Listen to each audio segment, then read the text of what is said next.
Praise the Lord. आपणा सर्वांना ख्रिस्तामध्ये सलाम. प्रियांनो, आज आपल्या बायबल म्हणण्याचा विषय आहे कुचके भाषण आत्माविरोधी आहे. पौलाचे इफिस्करास पत्र यामध्ये सांगितले आहे की तुमच्या मुखातून कसलेच कुचके भाषण न निघो, पण गरजेप्रमाणे उन्नतीकरिता जे चांगले तेच मात्र निघो, यासाठी की तेनेकडून ऐकणाऱ्यांना कृपादान प्राप्त व्हावे. देवाच्या पवित्र आत्म्याला खिन्न करू नका. खंडणी भरून प्राप्त केलेल्या मुक्तीच्या दिवसापर्यंत तुम्ही त्या आत्म्याच्या योगे मुद्रित झाला आहात. अर्थात कुचके भाषण हे कुणाचीही उन्नती करू शकत नाही, कारण ते तर स्वतःच कुजलेले असे आहे. परंतु पवित्र आत्मा हा जीवन देणारा, उन्नती करणारा आहे. यास्तव कुचके भाषण हे पवित्र आत्म्याला खिन्न करणारे आहे, कारण ते देवाकडून येत नाही, तर ते मनुष्याच्या पापमय देह स्वभावातील राग, क्रोध, द्वेष, हेवा, मत्सर अशा वाईट भावनांद्वारे येते, जो देह स्वभाव आत्माविरोधी आणि देवाशी वैर असा आहे. यास्तव जेव्हा मनुष्य परमेश्वराच्या आत्म्याच्या अधीन राहत नाही, तर तो देहाच्या अधीन होऊ लागतो आणि त्याचे मनही देवाच्या अधीन होऊ लागते. तेव्हा त्याच्या अंतःकरणात आत्माविरोधी अशा शरीर वासना निर्माण होऊ लागतात, जसे की दुष्टकल्पना, खून, व्यभिचार, जारकर्मे, चोऱ्या, खोट्या साक्षी, शिव्या गाळी अशा कितीतरी गोष्टी. आणि जेव्हा त्या त्याच्या मुखावाटे बाहेर येतात, तेव्हा त्याचे शरीर अमंगळ होते. कारण प्रभू येशूने म्हटले आहे की जे तोंडात जाते ते माणसांना विटाळवित नाही, तर जे तोंडातून येते ते अंतःकरणातून येते आणि माणसांना विटाळविते.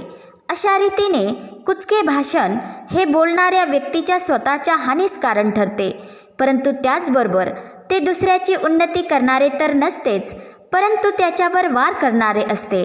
आणि नीतिवचन 12:18 मध्ये सांगितले आहे की कोणी असा असतो की तलवार भोसकावी असे अविचाराचे भाषण करतो, परंतु सुज्ञांची जिव्हा आरोग्यदायी असते. आणि आपणास तर ठाऊक आहे की देवाच्या दृष्टीने सुज्ञ तो असतो जो देह स्वभावानुसार नव्हे, तर पवित्र आत्म्याच्या प्रेरणेने देवाच्या इच्छेनुसार चालतो. यास्तव त्याच्या मुखाद्वारे देवाचे ज्ञान येते, जे जीवन देणारे, उन्नती करणारे, धीर देणारे, सांत्वन करणारे असे असते. यास्तव नीतिवचन सांगते की सुज्ञाचे मुख सुज्ञांवदते. परंतु आम्ही पाहतो की दुर्जनास कुचके भाषण करण्यात रस वाटतो, परंतु अशी व्यक्ती आत्मिकदृष्ट्या दुर्बल असणाऱ्या व्यक्तीची हानी करू शकते. पवित्र शास्त्रानुसार शब्दयुद्ध करणे, दोषारोप करणे, धमकावणे, एखाद्याला चिरडी सांडणे, तंटा करणे, उद्दामपणाचे भाषण करणे अशा गोष्टी उचित नाहीत, कारण त्या पवित्र आत्म्याकडून येत नाहीत आणि त्या कोणाचीही उन्नती करत नाही, तर ते ऐकणाऱ्याच्या नाशास कारणीभूत ठरते, कारण ते मनुष्याच्या देह स्वभावातून आलेले असते. परंतु सुशिक्षणाने बोध करणे, समजावून सांगणे, दोषारोप नव्हे तर दोष दाखविणे, ताकीद देणे, शिस्त लावणे, वाग्दंड करणे अशा गोष्टी देवाच्या दृष्टीने उचित आहेत, कारण त्या मनुष्याची उन्नती करणाऱ्या असतात, त्याला समंजस करणाऱ्या असतात, त्याला पापमार्गातून दूर करणाऱ्या असतात. म्हणूनच वचन सांगते की गरजेप्रमाणे उन्नतीकरिता जे चांगले तेच आपल्या मुखावाटे बाहेर येणे आवश्यक आहे. त्यामुळे दावीद राजाप्रमाणे आम्हालाही म्हणणे गरजेचे आहे की हे परमेश्वरा, माझ्या मुखावर पहारा ठेव, माझ्या वाणीचे द्वार सांभाळ. यास्तव बायबल सांगते की बोलणे किंवा करणे जे काही कराल ते सर्व प्रभू येशूच्या नावाने करा व त्याच्याद्वारे देव जो पिता त्याचे उपकार स्तुती करा. तसेच सर्व स्थितीत उपकार स्तुती करा, कारण तुम्हाविषयी ख्रिस्त येशूमध्ये देवाची इच्छा हीच आहे.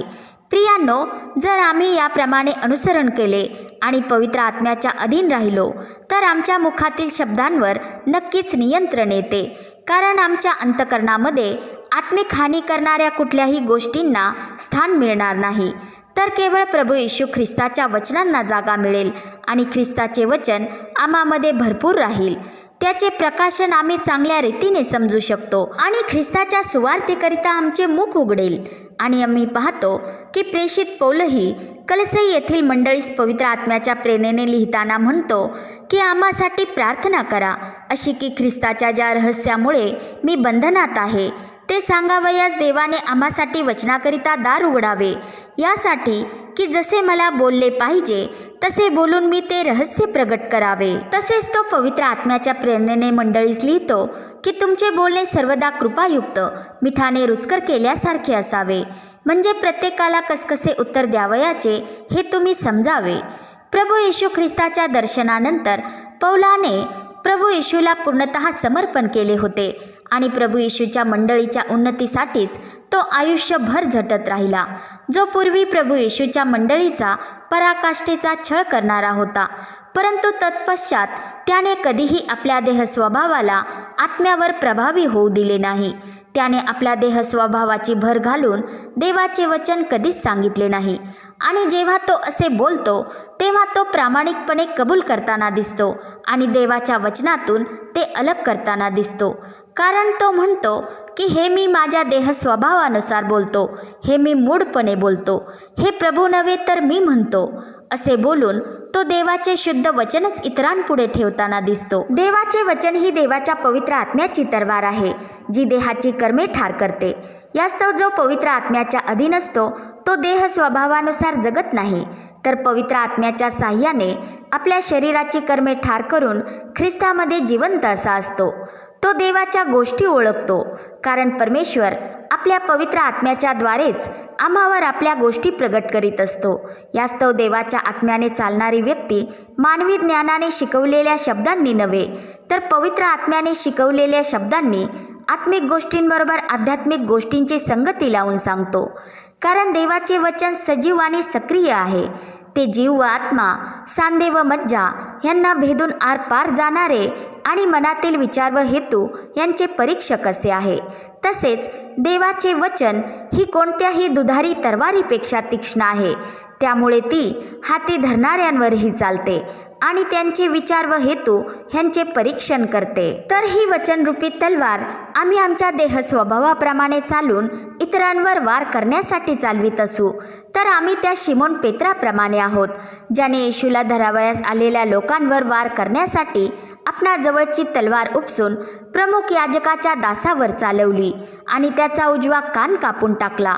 परंतु प्रभू येशूने त्या दासाच्या कानाला स्पर्श करून तो बरा केला आणि शिमोन पेत्राला म्हटले, तलवार म्यानात घाल, कारण तलवार धरणारे सर्वजण तलवारीनेच नाश पावतील. प्रभू येशूने आपल्या मृत्यू व पुनरुत्थानाविषयी आपल्या शिष्यांना 3 वेळा सांगितले होते, पण त्यांना ते समजले नाही.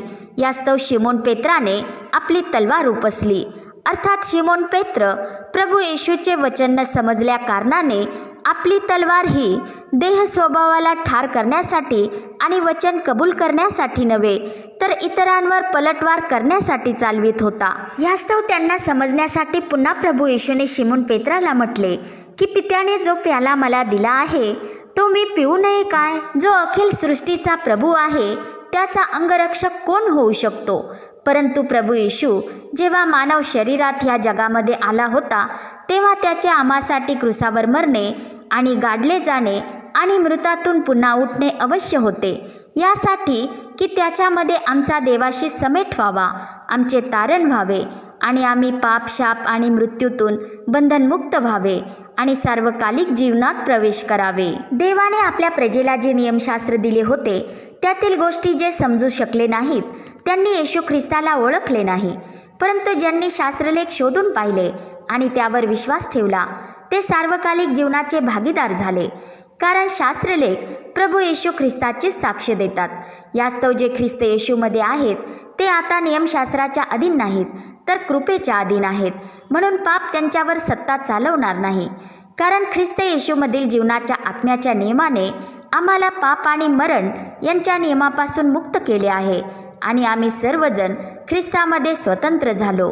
यास्तव आता कोणीही नियमशास्त्रातील कर्मे केल्याने देवासमोर नीतिमान ठरणार नाही, तर प्रभू येशू ख्रिस्तावरील विश्वासाच्या द्वारे देवाच्या नीतिमत्वाने नीतिमान ठरेल. कारण नियमशास्त्रातील कर्मांनी कोणीही देवासमोर नीतिमान ठरू शकत नाही, परंतु हे सर्व काही येशू ख्रिस्ताच्या प्रथम आगमनापर्यंत, अर्थात मानव शरीर धारण करून येण्यापर्यंत पुढे होणाऱ्या गोष्टींच्या छाया असे होते. यास्तव प्रभू येशू ख्रिस्ताने मानव रूपात येऊन नियमशास्त्र पूर्ण केले आणि विरोध करणारे विधींचे ऋणपत्र खोडले आणि वधस्तंभावर खिळून त्याने ते रद्द केले. आणि आता देवाने कोणतेही विधींचे नियमशास्त्र नव्हे, तर प्रभू येशू ख्रिस्तालाच मंडळीचे मस्तक असे केले आणि आम्ही ख्रिस्ताचे शरीर असे झालो.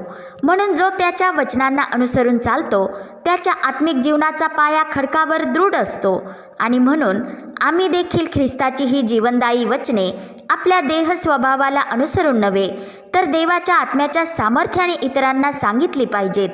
तरच पापी पश्चाताप करून प्रभू येशू ख्रिस्ताचा स्वीकार करेल आणि देवाशी समेट केलेला असा होईल आणि त्याचा आत्मा तारला जाईल. परंतु आम्ही पाहतो की प्रथम प्रेषितांच्या काळातही काही लोक नियमशास्त्रातील शास्त्रलेखांचा अर्थ विपरीत करीत होते आणि लोकांना सत्यापासून अर्थात प्रभू येशू ख्रिस्तापासून दूर नेत होते. ते नियमशास्त्राचे शिक्षक होऊ पाहत होते, परंतु हे जाणत नव्हते की हे धन्यवादित देवाच्या गौरवाची जी सुवार्ता आहे तिला अनुसरूनच आहे.